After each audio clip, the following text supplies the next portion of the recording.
আসসালামু আলাইকুম প্রিয় দেশবাসী। সুইস ব্যাংকের নাম তো আপনারা সবাই শুনছেন, তাই না? সুইস ব্যাংক বিশ্বের সবচাইতে নিরাপত্তা চাদরে ঘেরা যে ব্যাংক তাকেই বলা হয় সুইস ব্যাংক। সেই সুইস ব্যাংকে আপনি সাধারণ মানুষ অ্যাকাউন্ট খোলার সমর্থ নেই, কারণ আমরা চাইলেই এত টাকা দিয়ে সুইস ব্যাংকে অ্যাকাউন্ট খুলতে পারবো না। সুইস ব্যাংক আমাদের বাংলাদেশের ব্যাংকের মতো নয় যে 500 টাকা দিয়ে একটা অ্যাকাউন্ট খুলে ফেলবেন।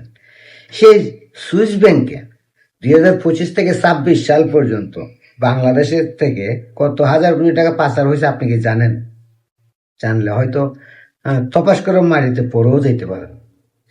2025 থেকে 26 সাল পর্যন্ত 12,751 কোটি টাকা পাচার হয়েছে সুইস ব্যাংকে।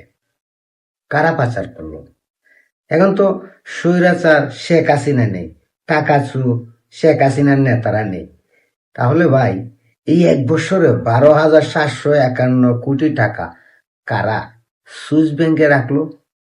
আমাদের প্রধানমন্ত্রী তারেক রহমান বলছিল যে শেখ হাসিনা গত 15 বছরে বাংলাদেশ থেকে $250 বিলিয়ন পাচার করছে।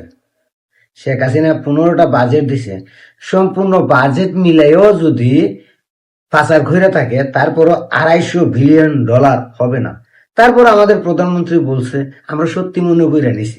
কিন্তু প্রশ্ন হইল 2025 থেকে 26 পর্যন্ত 12,751 কোটি টাকা কারা সুইস ব্যাংকে নিয়ে গেল? 2025 থেকে 26 পর্যন্ত তো ইউনূস সরকার ছিল, তাই না? বিএনপি সরকার তো আসতে মনে হয় 3-4 মাস, 3 মাসের একটু বেশি হয়েছে। তা হইলে এই 12,751 কোটি টাকা কারা পাচার করলো? একবার মিলান তো হিসাবটা। এখন তো দুর্নীতিবাজ শেখ হাসিনার নেতারা নেই, শেখ হাসিনাও নেই, তাহলে এত টাকা পাচার হইল কিভাবে? আর সবচেয়ে মজার খবর কি জানেন? ইতিহাসের সর্বোচ্চ পাচারকারী বছর হইল 2025 থেকে 26 সাল পর্যন্ত। মানে ইতিহাসের কখনোই এত টাকা পাচার হয় নাই কোনো সময় সুইস ব্যাংকে। ইতিহাসের রেকর্ড এটা। একবার ভাবেন তো, কারা শেখ হাসিনা পতনের পর কোটিপতি হয়েছে? হান্নান মাসুদ মনে আছে আপনাদের? ভাঙা ঘর ছিল, এখন তার বড় ঘর। জমিদারের নাতি সার্জিস আলম, যা এই ক্যান্টিনে ছাত্রলীগের দয়া ডাইল ভাত খাইতো, সেই সার্জিস আলম 200-300 গাড়ি নিয়ে শোডাউন করা। আসিফ ভুইয়া অস্টিনে হাঁসের মাংস খাওয়া।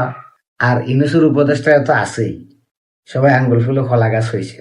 তো যাদেরকে আপনারা বিশ্বাস করে আইনে দেশে বসাইলেন তারাই রেকর্ড করলো 1 বছরে 12,751 কোটি টাকা বাংলাদেশ থেকে সুইস ব্যাংকে জমা করছে। এখন কেউ এসে বলবেন না টাকা পাচার হয়েছে, দুর্নীতি হয়েছে? কেউ বলবেন না? বললেন না, বললেন না। কারণ শেখ হাসিনা থাকতে আপনারা বলতে পারছেন, এখন বলতে পারেন না। কেন বলতে পারেন না? আপনাদের মুখে তালা লাগিয়ে রাখছে। এত টাকা পাচার করার পরও আপনারা বলবেন ওরা বিপ্লবী, ওরা দেশপ্রেমিক, ওরা ভালো মানুষ। বলেন, মাত্র তো 12,751 কোটি টাকা পাচার হয়েছে, ইতিহাসের রেকর্ড এটা। আরো হোক, দেশ ফকির হোক, তারপরে হয়তো আফসোস করবে না, হারে মনে হয় আমরা ভুল করে ফেলেছি।